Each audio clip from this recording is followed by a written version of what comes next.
주 경배하네. 모두 나와 주 경배하네. 인도하신 부르심다. 우리의 힘과 계획을 내려놓고 주님만 바라보네. 생명 주신 주 우리와 함께 허물과 죄 고백함으로 주님의 얼굴 전심으로 구할 때 주님은 답하시네. 이곳에서 주님을 예배하네. 여기까지 우리를 인도하셨네. 주의 크신 능력 우리 붙드셨네. 주님 앞에 나올 때 이곳에서 우리는 예배하네. 행하신 일 함께 노래하네. 우리를 돌이키시는 주의 계획 이곳에 세우셨네. 우리 위해. 지금 우리와 함께 하시는 그 주님께 감사와 기쁨의 박수를 드립시다. 할렐루야.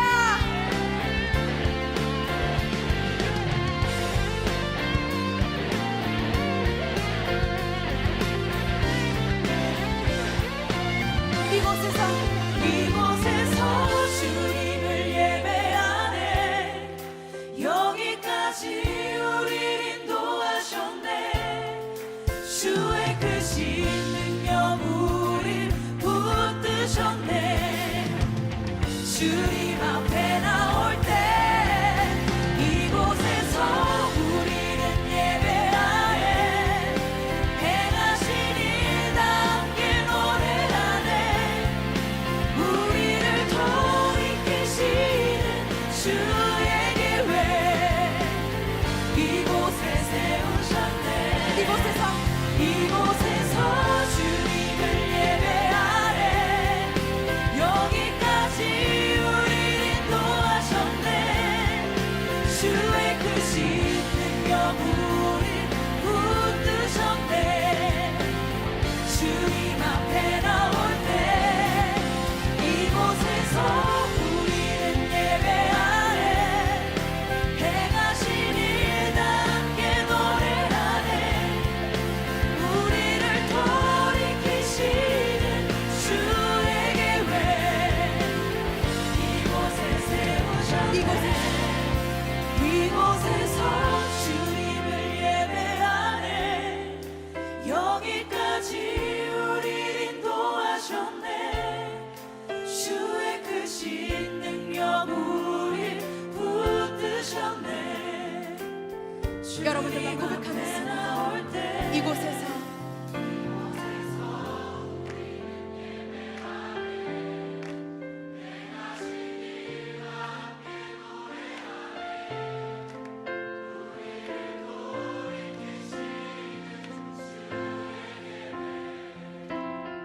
이곳에 세우셨네. 우리 위해.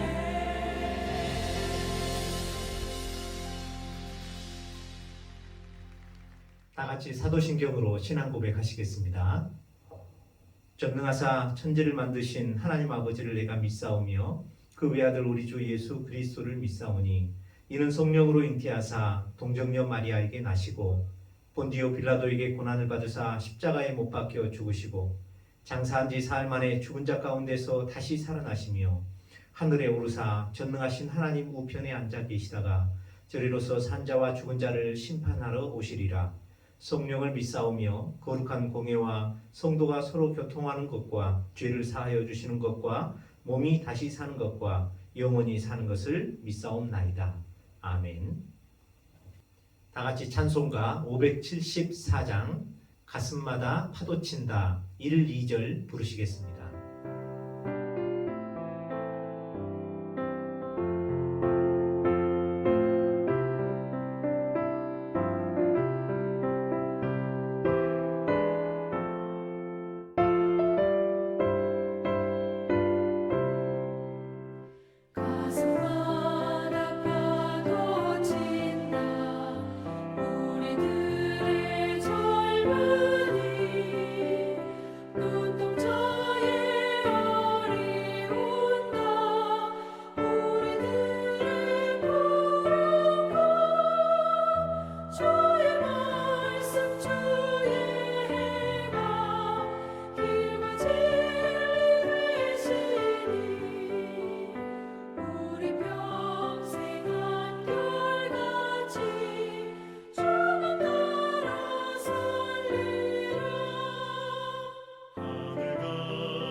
김채홍 선생님이 대표 기도해 주시겠습니다.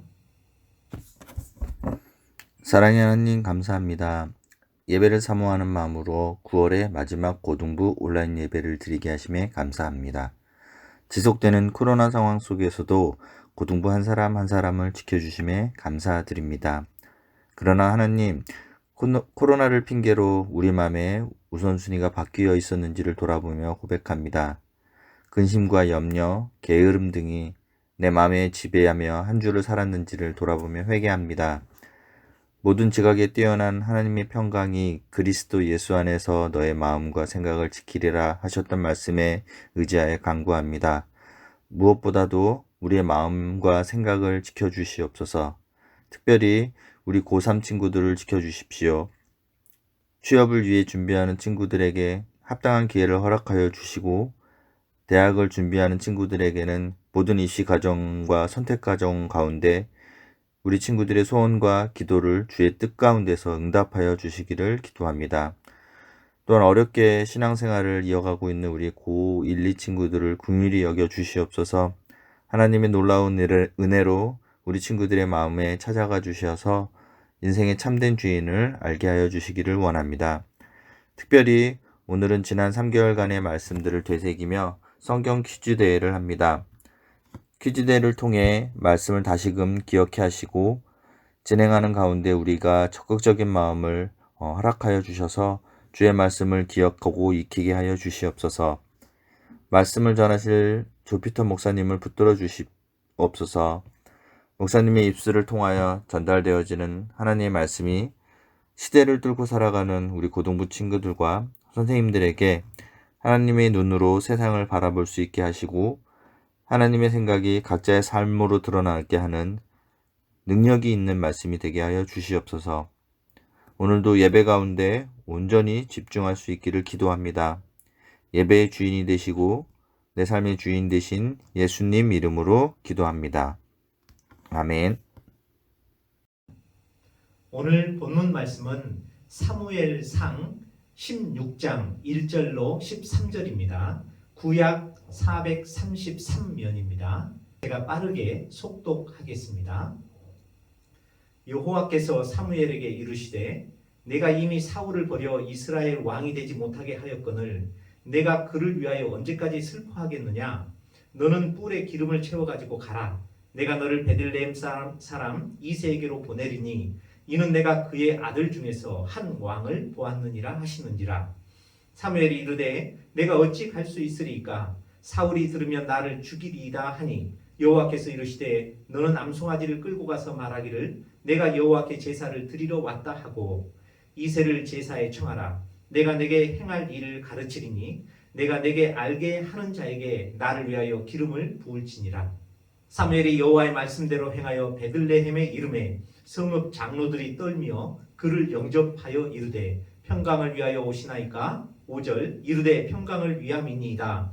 내가 여호와께 제사하러 왔으니 스스로 성결하게 하고 와서 나와 함께 제사하자 하고 이새와 그의 아들들을 성결하게 하고 제사에 청하니라. 그들이 오매 사무엘이 엘리압을 보고 마음에 이르기를 여호와의 기름 부으실 자가 과연 주님 앞에 있도다 하였더니 여호와께서 사무엘에게 이르시되 그의 용모와 키를 보지 말라. 내가 이미 그를 버렸노라. 내가 보는 것은 사람과 같지 아니하니 사람은 외모를 보거니와 나 여호와는 중심을 보느니라 하시더라. 8절 이새가 아비나답을 불러 사무엘 앞을 지나가게 하매 사무엘이 이르되 이도 여호와께서 택하지 아니하셨느니라 하니 이새가 산마로 지나가게 하매 사무엘이 이르되 이도 여호와께서 택하지 아니하셨느니라 하니라. 이새가 그의 아들 7을 다 사무엘 앞으로 지나가게 하나 사무엘이 이새에게 이르되 여호와께서 이들을 택하지 아니하셨느니라 하고 11절 또 사무엘이 이새에게 이르되 내 아들들이 다 여기 있느냐? 이새가 이르되 아직 막내가 남았는데 그는 양을 지키나이다. 사무엘이 이새에게 이르되 사람을 보내어 그를 데려오라. 그가 여기 오기까지는 우리가 식사 자리에 앉지 아니하겠노라. 이에 사람을 보내어 그를 데려오매 그의 빛이 붉고 눈이 빼어나고 얼굴이 아름답더라. 여호와께서 이르시되 이가 그니 일어나 기름을 부으라 하시는지라. 사무엘이 기름 뿔병을 가져다가 그의 형제 중에서 그에게 부었더니 이날 이후로 다윗이 여호와의 영에 크게 감동되니라. 사무엘이 떠나서 라마로 가니라. 아멘. 여러분 안녕하세요. 오늘은 성경 퀴즈 대회가 있다고 했죠. 그래서 가급적 설교를 짧게 하고 설교 후에 성경 퀴즈를 이어서 볼 수 있도록 했으니 시험을 보시고 11시 전까지 담임선생님이나 쌤에게 보내주시면 좋겠습니다. 조그만 메모지에다가 1번 뭐 예를 들어서 OX면 5, 2번 사지선다면 뭐 3, 이게 동그라미 3 이런 거 있죠. 이렇게 해서 사진을 찍어서 얼른 보내셔도 됩니다. 모든 참가자에게는 참가상이 있고요. 1등, 2등, 3등 이렇게 1등 1명, 2등 2명, 3등 3명 이렇게 하고 가장 먼저 답이 올라온 사람은 특별상이라 해서 상이 있습니다. 광고가 2개 더 있는데요. 두 번째는 가을 신방, 여러분 꼭 시간을 내셔서 신방 받으셨으면 좋겠습니다. 그리고 세 번째는 10월 3일까지 수도노예 주일학교 연합회 주최 아시죠? 그리기와 글짓기 대회가 있는데 글짓기는 교회사랑 교회 자랑이라는 주제로 A4 용지 1000자에서 2000자 내외로 작성해서 보내주시면 좋겠습니다. 자, 우리 지난주 무엇을 배웠죠? 순종이 제사보다 낫다 이런 말 했죠. 사울이 겸손했을 때 하나님께서는 그를 기름 부어 이스라엘의 왕으로 세우셨어요. 왜 세웠냐면 하나님을 대신해서 대리자로 백성들을 하나님의 마음으로 통치하라는 거였죠. 근데 사울은 왕이 되자 겸손하던 자가 교만해졌어요. 그래서 하나님의 말씀을 제대로 순종하기 싫어했습니다. 왜냐하면 왕으로서의 체면과 위험이 있었으니까 자기를 사랑했지 하나님을 사랑한 것은 아니었거든요. 이랬을 때 하나님은 그 사울을 버릴 수밖에 없었습니다. 자, 오늘은 택함과 버림이라는 이 두 가지 주제가 나와요. 이미 사울 왕은 하나님께 버림을 받은 사람이죠. 그런데 버림받았기 때문에 이스라엘 왕으로 한 사람을 더 택하는데 다윗을 택하죠. 근데 이 다윗을 택하는 그 가정 누구였냐면 이새의 아들들이었는데 이새의 앞에 7명이 있었어요. 형들이 있었죠. 근데 이 형들도 결국은 택함을 받지 못하고 버림받은 자들이 됩니다. 그런데 누가 택함을 받죠? 네, 다윗이 택함을 받아요. 그래서 오늘은 어떤 사람을 하나님께서 택하시는지, 택하면은 하나님의 절대적인 주권인데 그렇다고 아무나 택하는가? 오늘 말씀의 제목이 중심을 보시는 하나님이시죠. 하나님께서 사람을 보신다는 건데 볼 때 사람은 주로 외모를 보지만 하나님은 외모를 보시는 것이 아니라 그 사람의 중심을 보신대요. 그래서 그 중심이 어떠한지에 따라서 하나님의 역사에 쓰임받을 수도 있고 때로는 거절당할 수도 있다는 사실을 우리가 알 수 있어요. 사울도 그렇고 그의 형들도 마찬가지였죠. 1절부터서 보실래요? 여호와께서 사무엘에게 이르시되 내가 이미 사울을 버려 이스라엘 왕이 되지 못하게 하였거늘 내가 그를 위하여 언제까지 슬퍼하겠느냐? 사무엘이 사울을 버린 그 메시지를 듣고 슬퍼합니다. 어찌 보면 슬퍼하는 것 자체가 하나님의 뜻에 불순종하고 반발한다는 뜻이겠죠. 그러니까 하나님이 사무엘에게 나타나서 책망을 하세요. 언제까지 네가 슬퍼하겠느냐? 너는 뿔에 기름을 채워가지고 가라. 내가 너를 베들레헴 사람 이새에게로 보내리니 이는 내가 그의 아들 중에서 한 왕을 보았느니라. 베들레헴은 예루살렘에서 한 10km 정도 남쪽에 떨어진 곳이고요. 사무엘이 사는 라마에서는 한 16km 정도 떨어진 곳이었어요. 그 베들레헴에 누가 살고 있었냐면 이새라는 사람이 살고 있었어요. 이새는 그의 아버지가 오벳입니다. 오벳은 우리 룻기에 나왔죠. 룻기의 남편이 누구였냐면 보아스였죠. 룻과 보아스의 아들이 바로 오벳이고 오벳의 아들이 이새예요. 그리고 이 보아스는 누구의 아들이었냐면 출애굽할 때 여리고성 정복하죠. 그때 누가 있었어요? 라합이 있었죠. 근데 이 라합과 결혼한 사람이 살몬이라는 사람인데 이 살몬이 바로 이새의 증조 할아버지가 되고 그 위에 나손이라는 사람이 이제 고조 할아버지 이렇게 되는 것이죠. 유다 지파인데요. 유다의 후손들로 이새와 다윗 이렇게 솔로몬으로 이어지는 계보를 알 수가 있습니다. 하나님이 뿔에 기름을 채워 이새의 집으로 가라고 하니 사무엘이 두려워했어요. 왜냐하면 사울이 그 사실을 알면 어떻게 하겠어요? 왕이 군사를 풀어 아무리 선지자 같고 멘토라 하더라도 사무엘을 죽이려 하지 않겠습니까? 인간적으로 두려움이 들었죠. 그래서 2절에 보면 사무엘이 내가 어찌 갈 수 있으리까? 사울이 들으면 나를 죽이리다 하니. 그랬던 이에 대한 하나님의 반응이 뭡니까?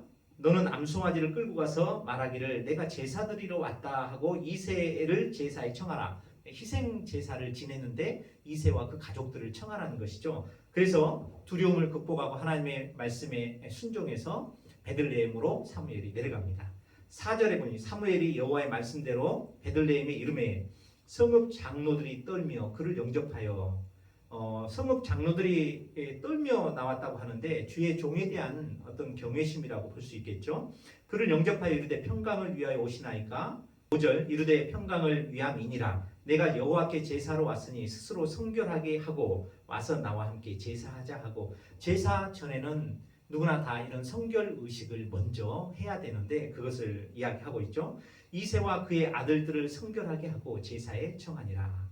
자, 6절에 보면 그들이 오매 사무엘이 엘리압을 보고 마음에 이르기를 여호와의 기름 부으실 자가 과연 주님 앞에 있도다 하였더니, 사무엘이 엘리압 큰아들이었죠. 그 큰아들을 보고 이 사람이 바로 여호와의 기름 부으실 자로구나 라고 마음에 이미 결정을 하고 봐요.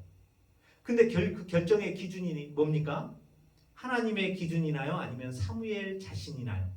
사무엘 자신의 기준으로 보죠. 근데 그 기준이 뭐냐면 7절에 보니까 여호와께서 사무엘에게 이르시되 그의 용모와 키를 보지 말라. 다시 말해서 사무엘은 그의 용모와 키를 봤다는 거예요. 키가 얼마나 큰가? 사울 왕도 키가 컸었습니다. 보통 사람들의 머리가 이게 사울의 어깨밖에 오지 않았어요. 키가 크면 아무래도 사람들이 호감을 갖고 장군감이다 이렇게 생각하는 부분이 있겠죠. 엘리압도 그런 사람 중에 한 사람이었습니다. 결국 사무엘은 사람을 외모로 판단했습니다. 그런데 하나님께서는 그를 버렸다고 합니다. 7절에 보면 내가 이미 그를 버려놓으라. 다른 사람의 입장에 서면 꽤 기분 나쁜 말일 수 있는데 어쨌든 하나님 보시기에 마음에 들지 않았다고 볼 수가 있죠.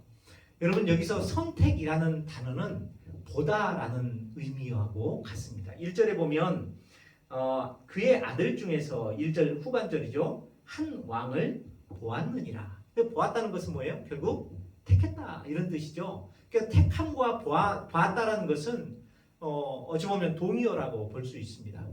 여러분, 우리도 여자친구나 남자친구를 택할 때 누가 택해요? 대부분 자기가 택하죠. 하나님이 택해 주십니까? 택해 주시면 좋겠죠. 택해 주시는 방법이 있다면 우리 친구들 순종할래요? 그랬으면 좋겠습니다. 근데 택할 때 그 기준이 뭐예요? 안 보고 택합니까?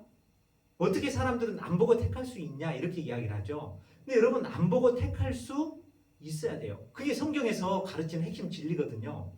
그래서 보지 않고 택하는 것, 우리는 이런 믿음이 있으면 좋겠습니다. 그런데 재미있는 것은 사람도 보고 하나님도 본다는 거예요. 그래서 사람도 택하고 하나님도 택한다는 거예요. 그런데 보는 것이 다르다는 거죠. 사람은 그저 외모를 보고 하나님은 외모를 보지 않고 그 중심을 본다는 것이죠.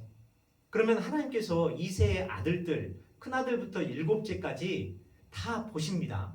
8절부터서 11절에 보면 이새가 아비나답을 불러, 둘째죠, 사무엘 앞을 지나가게 하며 사무엘이 이르되 이도 여호와께서 택하지 아니하셨느니라. 9절에 보면 삼마, 이는 셋째인데요. 또 이렇게 해서 10절에 보니까 그의 아들 7을 다 사무엘 앞으로 지나가게 하나 사무엘이 이새에게 이르되 여호와께서 이들을 택하지 아니하셨느니라 하고, 아무도 하나님께서 그 중심을 보실 때 마음에 드는 사람이 없었다는 것이죠. 그래서 11절에 이렇게 이야기합니다. 또 사무엘이 이새에게 이르되 내 아들들이 다 여기 있느냐? 이새가 이르되 아직 막내가 남았는데 그는 양을 지키나이다. 사무엘이 이새에게 이르되 사람을 보내어 그를 데려오라. 그가 여기 오기까지는 우리가 식사 자리에 앉지 아니하겠노라. 자, 막내였는데 그때 다윗의 나이가 청소년 시절이었습니다. 17장에 보면 다윗이 골리앗과 싸우는 장면이 나오는데 그때 다윗이 약 17세 정도라고 보고 있으니 16장에 사무엘이 기름 부으러 왔을 때는 13세에서 한 17세 사이 중등부 시절이 아니었을까? 어찌 보면 우리 친구들보다 더 어린 나이라고도 볼 수 있겠죠. 자, 이 친구가 막내였는데 무엇을 하고 있었어요? 네, 들에서 양을 돌보고 있었어요. 재미있지 않아요? 양을 돌본다는 것이 사실은 쉽지 않은 일이거든요. 왜냐하면 그 당시는 혼자서 보기가 어려워요. 왜냐하면 짐승들이 있었어요. 사자나 곰 또는 이리와 늑대 이런 것들이 있었거든요. 17장 34절에 보면 이런 말이 나와요. 다윗이 사울에게 말하되 주의 종이 아버지의 양을 지킬 때에 사자나 곰이 와서 양떼에서 새끼를 물어가면 내가 따라가서 그것을 치고 그 입에서 새끼를 건져내었고, 그러니까 사자나 곰이 나타나던 그런 때였는데 중학교 학생이 그런 짐승하고 맞닥뜨릴 수 있을까요? 그런 중학생 수준의 아이가 사자나 곰을 상대하기는 쉽지 않았을 것이죠. 그런데 평상시 아마 이렇게 아버지의 양을 혼자 쳤었을 수도 있겠습니다. 그러면 가족들이 그렇게 하도록 내버려 둔 것은 다윗에 대한 어떤 관심과 돌봄이 그렇게 있지 않았다고도 볼 수가 있어요. 특히나 사무엘 선지자가 온다고 해서 전부 다 자식들을 불러냈을 때 이 막내만 빼고 7째 형들은 다 갔거든요. 그리고 그런 어린 나이에 왕이 될 수 있을까요? 사람들은 절대 그렇게 생각을 안 하죠. 그런데 하나님은 결국 다윗을 선택합니다. 우리는 하나님의 선택을 하나님의 주권적 역사라고 배웁니다. 신학적으로 그게 맞죠. 성경에 예를 들면 에서와 야곱이 태어났는데 하나님께서 에서는 버리고 야곱은 택했다라고 로마서에도 기록이 돼 있어요. 그리고 또 요셉의 큰아들 므낫세와 둘째 에브라임이 있는데 야곱은 축복할 때 그 둘째 에브라임을 장자로 세웁니다. 이렇게 하나님께서 세우는 것은 하나님의 주권적 역사이기 때문에 우리가 어떻게 할 수 있는 것은 아니거든요. 자, 그렇다면 여기서 우리가 좀 곤란한 질문이 생겨요. 그러면 하나님은 아무나 그냥 당신이 랜덤 초이스에서 이렇게 뽑아서 쓰는 것이냐? 라고 질문을 할 수가 있죠. 이 부분에 있어서 우리는 그렇다라고도 볼 수 있지만 오늘 본문 말씀을 볼 때 우리가 좀 생각해 볼 수 있는 여지가 있어요. 하나님께서도 택한다는 것은 아까 무엇이라고 말했어요? 1절에 보니까 본다, 보았다라고 그렇게 이야기를 하죠. 여기서 본다라는 말은 되게 많이 나와요. 하나님께서도 보시지만 누구도 봐요? 사무엘도 봐요. 그리고 사람들도 봐요. 근데 사람의 눈, 사람의 보는 것과 하나님의 보는 것은 다르다 그랬죠. 사람은 외모를 보지만 하나님은 그 중심을 보신다 그랬죠. 하나님도 보시지 않는 것은 아니다라는 사실을 우리가 본문 말씀을 통해 알 수 있어요. 그러면 하나님께서는 그 중심을 보시는데 그 중심에 도대체 무엇을 보셨을까 하는 것이죠. 우리가 볼 때는 다윗은 너무 어리고 전쟁에 나가서도 싸움에 질 수밖에 없는 것이고 어찌 보면 보호하고 돌봐야 되는 그런 사람이었을 거예요. 그죠? 근데 하나님께서는 이 다윗을 누구로 보았냐면 이스라엘의 목자요 이스라엘의 왕으로 보신 거예요. 하나님께서 비록 나이가 어리지만 이스라엘의 임금으로 보실 정도로 다윗의 중심에는 뭐가 있었다는 것이죠.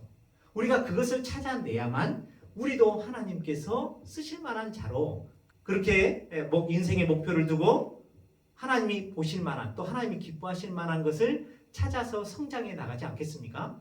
그에 대해서 잠깐 언급을 하고 다음 주에도 17장 이어서 하니까 추가적으로 또 이야기를 하겠습니다. 첫째, 다윗은 어떤 사람이었냐면 양을 치고 있는 사람이었어요. 다시 말해서 목자였죠. shepherd. 우리는 성경의 목자를 주로 예수님에게 많이 비유합니다. 그리고 이스라엘의 임금들, 이 왕에 대해서 하나님께서는 이스라엘의 목자다라고 그렇게 표현하죠. 다시 말해서 하나님의 백성들, 양을 치는 사람, 그 역할을 하고 있었던 것이 다윗이었어요. 따라서 다윗은 목자로 훈련받고 있었다는 겁니다. 그러니까 신앙생활이란 것은 내 혼자만 하나님을 잘 믿고 끝나는 것이 아니라 하나님을 잘 믿는 사람이 하나님의 백성을 돕고 섬기고 돌보는 일을 감당해야 되는 것을 알 수가 있어요. 우리 친구들도 자신의 신앙과 자신의 구원만이 아니라 구원받았기 때문에 이제 구원받지 못하는 사람을 불쌍히 여기고 그들을 전도하고 도와줘서 하나님을 믿게 만들고 하나님이 쓰실 만한 사람으로 키워내는 역할, 그 역할을 감당을 하셨으면 좋겠어요. 그게 뭐라고요? 셰퍼드. 그게 목자입니다. 이 목자는 누구의 양을 치고 있냐면 자기의 양이 아니에요. 자기 아버지의 양이었어요. 이 양을 치는 환경이 그렇게 좋고 편안하고 안정감 있는 것이 아니었어요. 되게 위험 속에 놓여져 있음에도 불구하고 자기 아버지의 양을 치고 있었던 그 일에 충실했던 사람. 사람이 보기에도 꽤 감동적인데 하나님이 보실 때 얼마나 감동적이었을까요? 이게 첫 번째 이유입니다. 두 번째, 다윗은 용기가 있었어요. 본문 바깥이지만 18절을 보실래요? 어떤 사람이 사울 왕에게 이 다윗을 소개하는데 그런 사람들이 다윗을 뭐라고 표현하냐면 이새의 아들을 본즉 수금을 탈 줄 알고 용기와 무용과 구변이 있는 준수한 자라. 그래서 용기가 있었다 그랬죠. 다윗은 타고난 싸움꾼이었어요. 짐승과도 싸우고 17장에 보면 집채만한 사람, 자기보다 몇 배 등치가 큰 골리앗과도 싸웁니다. 사람 두렵죠. 사실 두려워서 아무것도 할 수 없는 건데 그 어린 나이지만 용기가 있었다는 겁니다. 이 용기를 하나님께서 보신 것이죠. 세 번째는 하나님에 대한 믿음이 있었어요. 골리앗과 싸울 때 다윗은 하나님을 믿고 나아갔어요. 자기의 물맷돌 실력도 있었지만 결국은 하나님께서 도와주셔야만 된다는 것을 알고 있었어요. 17장 45절에 보면 다윗이 블레셋 사람에게 이르되 너는 칼과 창과 단창으로 내게 나오거니와 나는 만군의 여호와의 이름 곧 내가 모욕하는 이스라엘 군대 하나님의 이름으로 내게 가노라. 내가 물맷돌 실력을 믿고 나아간다 이렇게 하지 않고 하나님과 하나님의 이름을 믿고 나아간다고 이야기를 해요. 하나님에 대한 믿음이 있었던 사람이죠. 근데 그 믿음은 이스라엘 백성 중에 아무도 없었어요. 아무도 골리앗하고 나가서 싸울 만한 믿음이 없었어요. 그렇지만 이 어린 다윗이 그 믿음을 갖고 있었죠. 그리고 네 번째로 다윗은 하나님에 대한 사랑이 있었습니다. 17장 26절에 보면 이렇게 말해요. 다윗이 곁에 있는 사람들에게 말하이르되 이 블레셋 사람을 죽여 이스라엘의 치욕을 제거하는 사람에게는 어떠한 대우를 하겠느냐. 이 할례받지 않은 블레셋 사람이 누구이기에 살아계시는 하나님의 군대를 모욕하겠느냐. 블레셋의 골리앗이 하나님과 하나님의 이름을 모욕하자 거기서 분노를 터뜨린 거예요. 이것은 하나님을 사랑하지 않고서는 그런 분노가 나올 수가 없죠. 하나님이 모욕받고 있는 것에 대해서 견딜 수가 없었어요. 그리고 다섯 번째로 다윗은 이스라엘을 사랑합니다. 이 골리앗을 때려 눕혀서 온 이스라엘로 17장 47절에 보면 여호와의 구원하심이 칼과 창에 있지 아니함을 이 무리에게 알게 하리라. 이스라엘 백성들이 신앙을 잃어버리고 하나님을 의지하는 믿음을 잃어버렸을 때 그들에게는 절망과 어찌 보면 탄압과 압제밖에 없죠. 그들에게 하나님의 살아계심을 알게 하겠다. 여러분 이것이 이스라엘 백성들에 대한 사랑이 아닐까요? 다윗에게는 이렇게 하나님에 대한 사랑과 백성을 사랑하는 마음과 용기와 그리고 하나님에 대한 믿음이 있었어요. 가장 중요한 것은 양들을 사랑하는 그런 마음이 있었다는 것이죠. 여러분 사자와 곰과 싸우면 목숨을 걸어야 돼요. 그죠? 목숨을 걸 만큼 양들을 사랑했던 다윗. 여러분 이 어린 나이에 이러한 위대한 마음, 이런 위대한 내면성이 있었다는 거예요. 감동적이지 않습니까? 우리 친구들도 자기 한 사람을 감당하는 데서 이게 좀 나와서 다른 사람들도 관심을 갖고 또 돌보고 또 그들을 키워낼 수 있는 이러한 이 목자들이 되었으면 좋겠어요. 우리가 이런 게 있을 때 겉으로 드러납니다. 12절에 보면 본문 이에 사람을 보내어 그를 데려오매 그의 빛이 붉고 눈이 빼어나고 얼굴이 아름답더라. 어찌 보면 이것도 외모고 용모에 해당되겠죠. 그래서 다윗도 그렇게 외모가 빠진 것은 아니었지만 그래도 어린 아이였기 때문에 자기 형들이나 이스라엘 사람들의 외모보다는 연약했죠. 그런데 이런 표현들은 내적인 아름다움이 겉으로 표현된 거라고 볼 수도 있어요. 사람은 내면이 강하면 얼굴에 빛이 나고 얼굴이 붉어질 수 있는 것이죠. 하나님의 마음에 합한 사람, 성경의 다윗을 그렇게 표현합니다.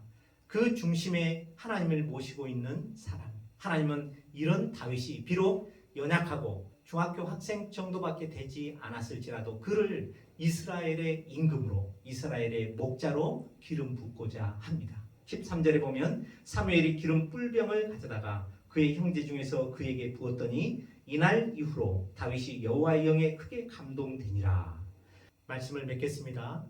하나님의 일꾼을 세우는 것은 하나님의 주권적 역사입니다. 그렇지만 그 하나님의 주권적 역사에 하나님은 아무나 쓰시는 게 아니라 그 중심이 하나님 중심적이고 하나님과 하나님의 백성을 얼마나 사랑하는지, 얼마나 믿음과 용기가 있는지, 얼마나 자기 양을 가꾸고 사랑하는지 이런 중심을 보시고 하나님은 그를 택해 쓰신다는 사실을 배울 수 있습니다.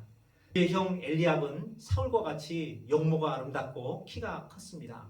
그러나 하나님이 보실 때 그 중심에 믿음이 없고 양을 사랑하는 마음이 없고 그렇게 살지 않을 때 그는 버림받았어요. 사울도 버림받았죠. 오늘날 많은 사람들은 외모를 봅니다. 그래서 얼굴이 조금 질서가 어긋나면 질서를 잡으려고 성형외과 수술을 받기도 하죠. 그리고 자기가 가진 것이 자기인 것이 돼야 되기 때문에 많은 사람들은 별 볼 일 없는 자기를 과대 포장하기 위해서 학벌을 쌓고 스펙을 쌓고 그래서 자기가 이런 사람이다라고 세상 사람들에게 보여주려고 하죠. 왜냐하면 세상에 기업들이나 어떤 기업의 사장님들이나 또는 심지어 교회일지라도 사람을 외모로 판단해서 쓰고 안 쓰고를 결정하거든요. 외모 지상주의 사회에 가장 대표적으로 드러난 사례가 예전에 대한항공 그 사모님 갑질하는 거 보셨죠? 심지어는 일반 서민들도 그래요. 아파트에 살고 있는 그 입주민들이 경비원이 마음에 안 들면 발길질을 하고 심지어는 아버지 뻘 되는 사람들을 때리기도 하죠. 이러한 모든 것들이 이 세상의 외모 중심적인 것, 내가 가지고 있는 것이 곧 힘이다라고 생각하는 그런 가치관이 보편화되어 있는 그런 현상들을 단적으로 보여주는 거예요. 우리는 하나님 중심적인 사람, 그리고 하나님이 보실 때 보시는 것처럼 사람의 중심에 무엇이 있는가를 들여다볼 줄 아는 사람. 그래서 사람을 외모로 취하지 않았으면 좋겠어요.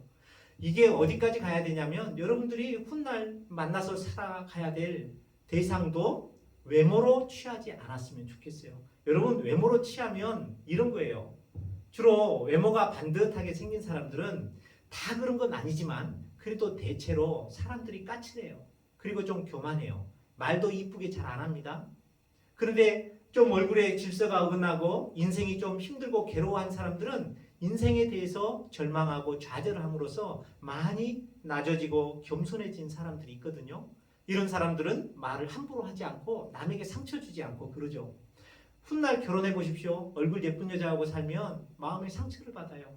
제가 예전에 섬겼던 교회 담임 목사님은 어떤 강도사님이 교회에서 가장 예쁜 청년하고 여자 청년하고 결혼할 때 제가 그랬어요. 아유 우리 강도사님이 너무 좋겠어요. 예쁜 청년하고 결혼해서. 그랬더니 그 담임 목사님이 뭐라고 했냐면 예쁜 사람하고 결혼하면 가슴에 멍듭니다.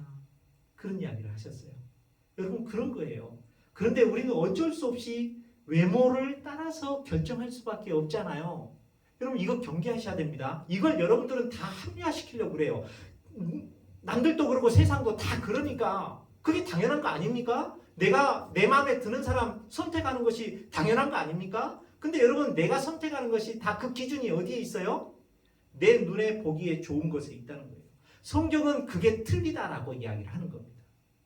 우리가 신앙생활할 때 하나님이 보시는 중심, 내 마음, 내 내면, 또 내 내면성 이것을 키우는데 집중하는 친구들이 되셨으면 좋겠습니다. 그렇지 않으면 우리는 늘 외모에 신경 쓰다 사람들에게도 실망을 안겨주고 하나님께도 버림받는 하나님이 그들을 거절하는 여러분 얼마나 불행한 일일까요? 하지만 우리는 내면에 집중해서 하나님께 인정받고 하나님께 선택받아 하나님 일에 귀하게 쓰임받는 고등부 친구들 되시기를 주의 이름으로 축원드립니다. 쌤이 기도하고 마치겠습니다. 하나님 오늘 중심을 보시는 하나님에 대해 배우게 하셔서 감사합니다. 사람들은 다 외모를 보지만 우리 하나님은 그 마음에 보이지 않는 중심을 보시고 하나님을 사랑하고 이웃을 사랑하고 내 양을 돌보는 그런 귀한 마음이 있는 자를 하나님께서 하나님의 역사를 위해 택하시고 들어 쓰신다는 사실을 배울 수 있었습니다. 하나님, 우리가 외모지상주의적인 세상에 살면서 정말 외적인 것만 가꾼 것이 당연시 되어가는 이 시대에 경각심을 갖고 보이지 않는 나의 내면성을 키우는 데 집중하는 그런 신앙생활하는 친구들 되게 하여 주시옵소서. 예수님 이름으로 기도합니다. 아멘. 다같이 찬송가 540장 주의 음성을 내가 들으니 1, 2절을 부르시겠습니다.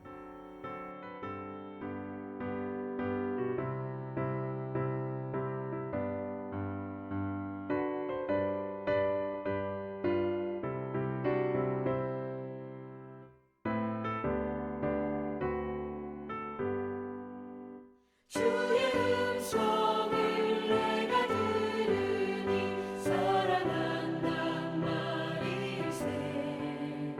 믿는 마음으로 주께 가오니 나를 영접하소서.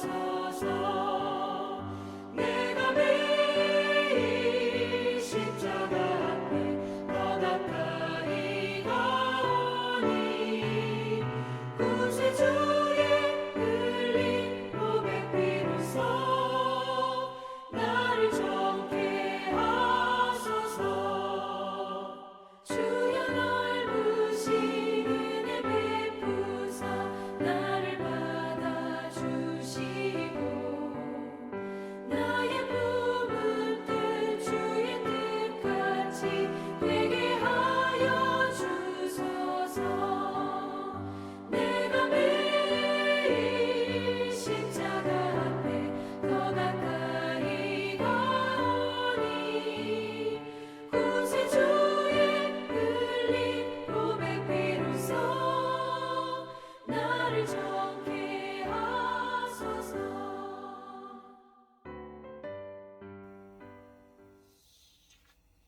축도하고 마치겠습니다.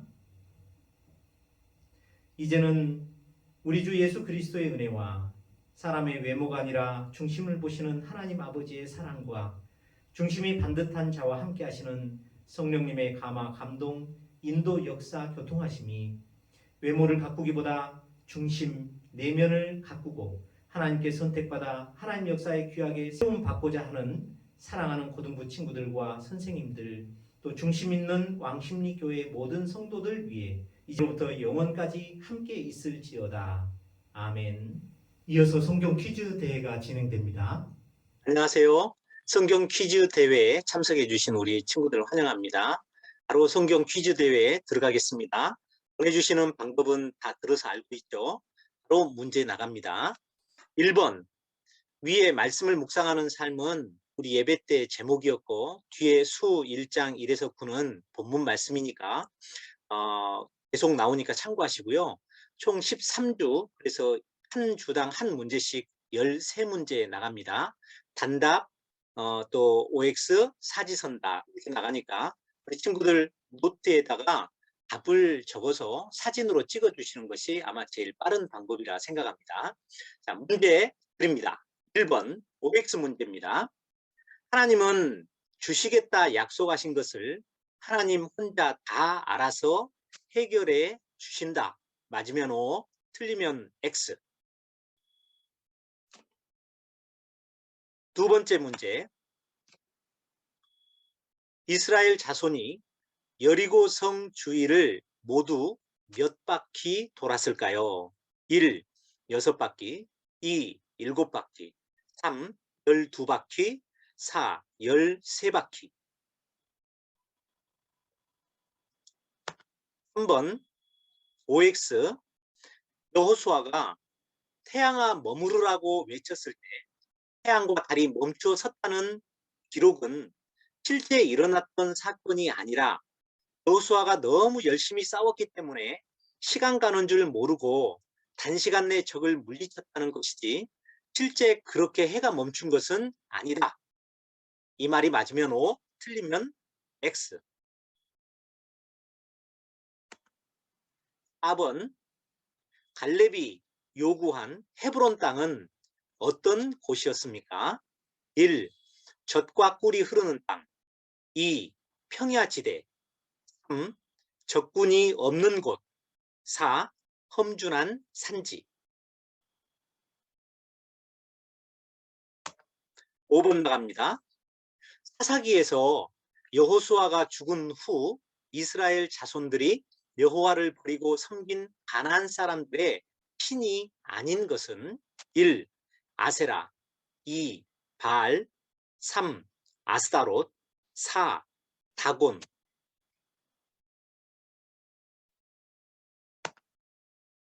6번 문제. 기드온의 군사 300명은 처음 모인 몇 명에서부터 추려진 사람들이었을까요? 처음에 모인 사람들의 수를 단답형으로 쓰세요. 7. 삼손을 사로잡은 블레셋 사람들이 큰 제사를 드린 그들의 신은 무엇일까요?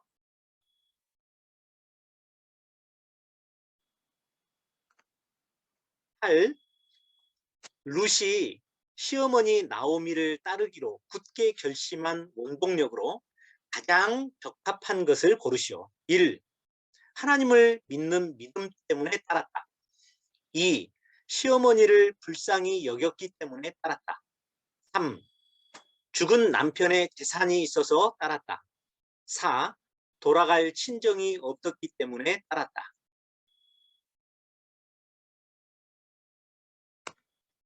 9번 OX입니다.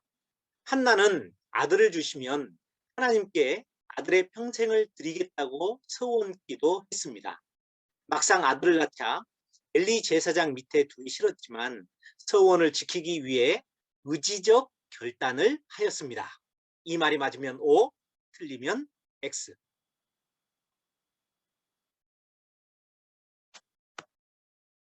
10번째, 사무엘은 몇 번 여호와의 부르심을 받았나요? 본문에 나와 있는 걸 찾아 기록하시면 됩니다.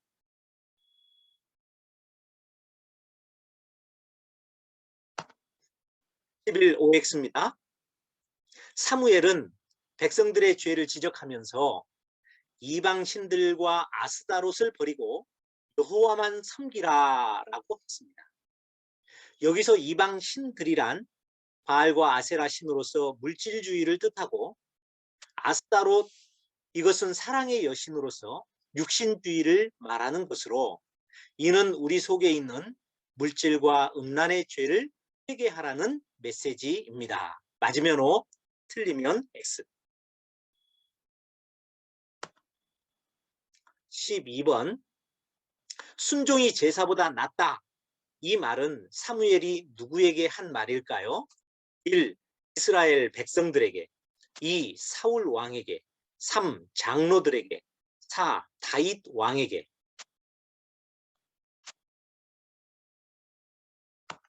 마지막 문제입니다. 13번. 하나님은 하나님 나라를 위해 사용할 사람을 택하실 때 사람의 무엇을 보고 택하실까요? 가장 근접한 답을 고르시오. 1. 부모님의 신앙의 여부. 2. 헌신할 재정적 여유. 3. 겸손함과 신실함. 4. 아름답고 빛나는 얼굴.